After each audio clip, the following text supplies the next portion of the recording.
So I've been back and forth a bit with this setup. This is my 4th outing on this bike, the Slash, and I found this fork to be a little difficult to tune.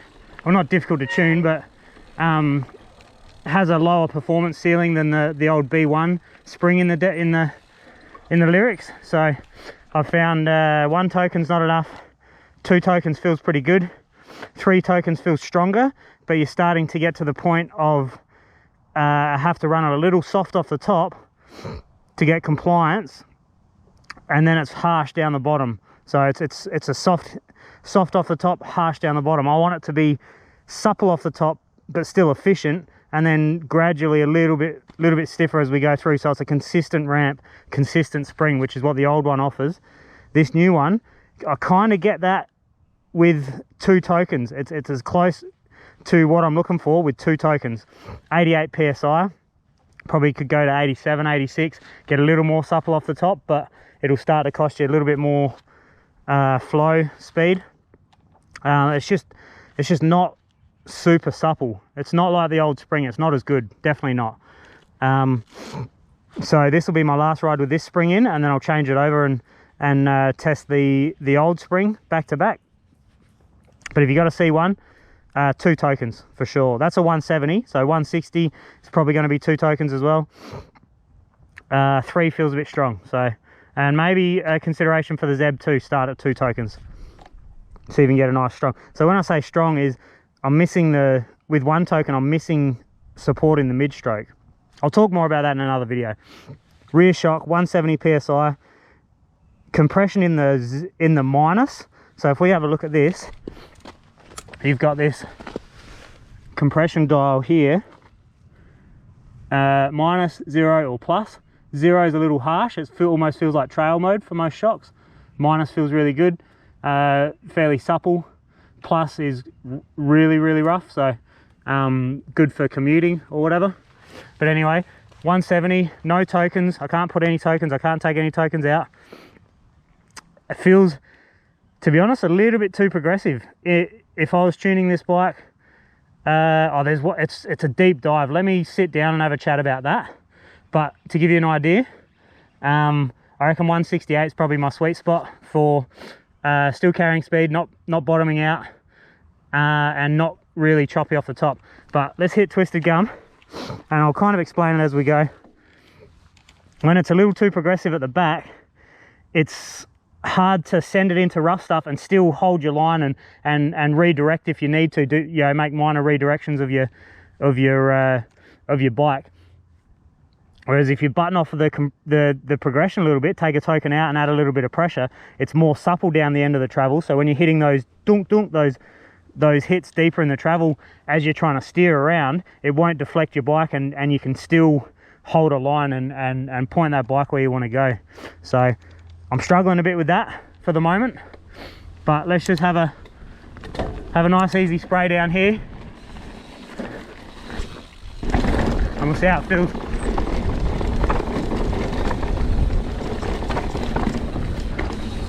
Long cranks absolutely suck. For you guys that ride 175s and think there's no biggie, I don't know how you do it. It's more dangerous. You can't pedal where you want to pedal. Like, I'm double guessing every pedal stroke, even on the sides of trails. Yeah, it just sucks. It sucks.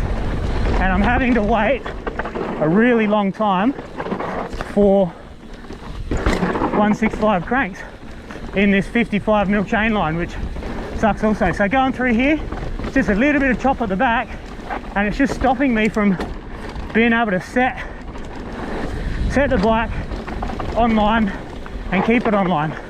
So the front end's a bit choppy, and the back end's definitely a little bit choppy. It's fast, but it will be faster if it was less choppy, 100%, because I wouldn't have to hesitate, wouldn't have to hold back or kind of be delicate with it. And like I said, I'm at 31% sag, which is fairly deep, but it's still fairly high out the back.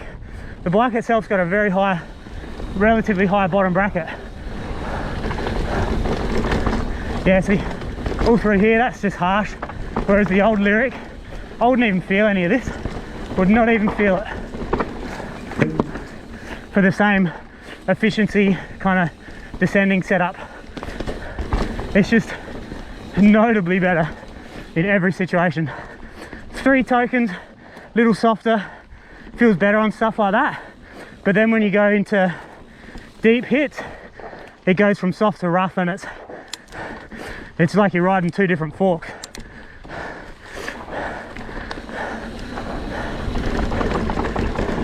So it's certainly not excellent yet, but the length, the geo, everything has potential to be excellent. See, I'm tall in the back, and I just cannot control that back end that well. It's just dancing. My patrol absolutely mauls this, absolutely mauls it, especially on choppier kind of descents like this, where there's just braking bumps and stuff. Yeah. I'll drop the pressure, we'll do another run. We'll see where we're at, fork and shock, because I can afford a little bit softer at the front, for sure. And down a little bit of pressure front and back. So the back was actually at 172 and the front was at 90. So when I got to the bottom, parked the bike up in the sun, just left it for a bit. And obviously it's sunny out, and checked the temperatures once it had chilled. You know, once the heat of the run had dissipated, because your suspension obviously heats up and expands during the run. So I've gone 87 on the front and 167 on the back. So climbing didn't feel much different. Maybe a little slower, but no more supple, really. It wasn't really more supple. See how she feels.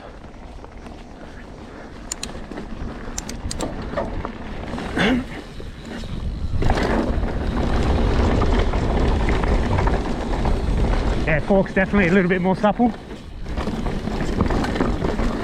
Back end's more controlled, even though I massively inside lined that and ended up having a big foot dab.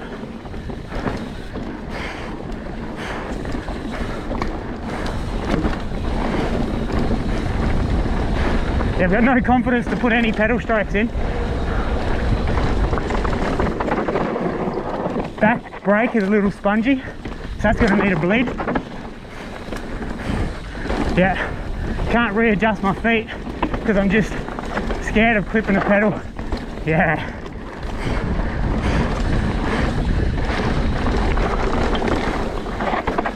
Definitely more control.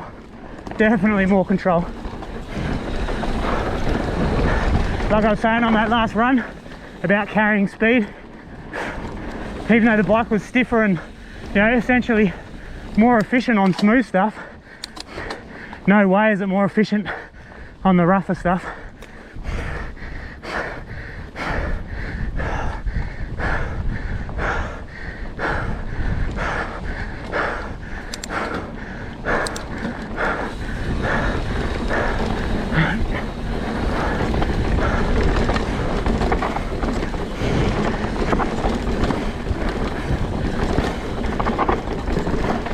Maybe I can't write this lyric off too soon, this spring off too soon. I'll see if I can get the most out of it. I will spend more time on it.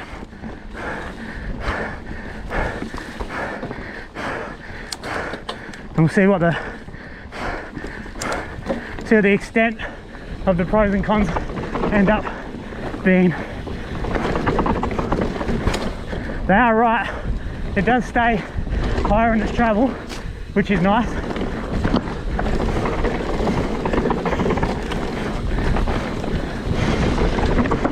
Yeah, a little more control on the back there. I think I'm going to go to 165 in the back. That'll calm it down that little bit more. Hopefully you don't lose too much efficiency. But at the same time, I'm deep at the bottom with the sag, It's getting close to 35%, which is just pedal strike city with these long cranks. Oh.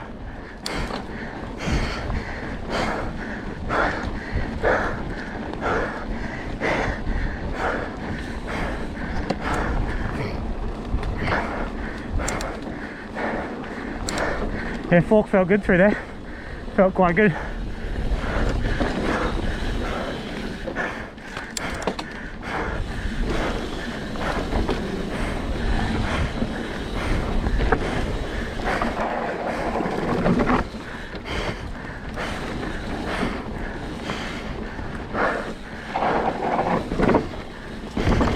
Good control from the back, even though it's still just a little stiff. It's very, very close to being what I want. The grip's better, way more compliant, for sure. Actually felt quite good. Starting to come alive, aren't you? You can see the travel on the fork. And on the rear, pretty much bottom out. So far, so good. We're making improvements. So I'm going to say maybe even 86 on the fork. Probably still feels good. It was still a little bit choppy, but I wouldn't want it to be much softer. I definitely wouldn't want it much softer. We'll see. I'll do another day on this spring. I'm not going to change it yet, and I'll rack up some Ks on a couple of different trails.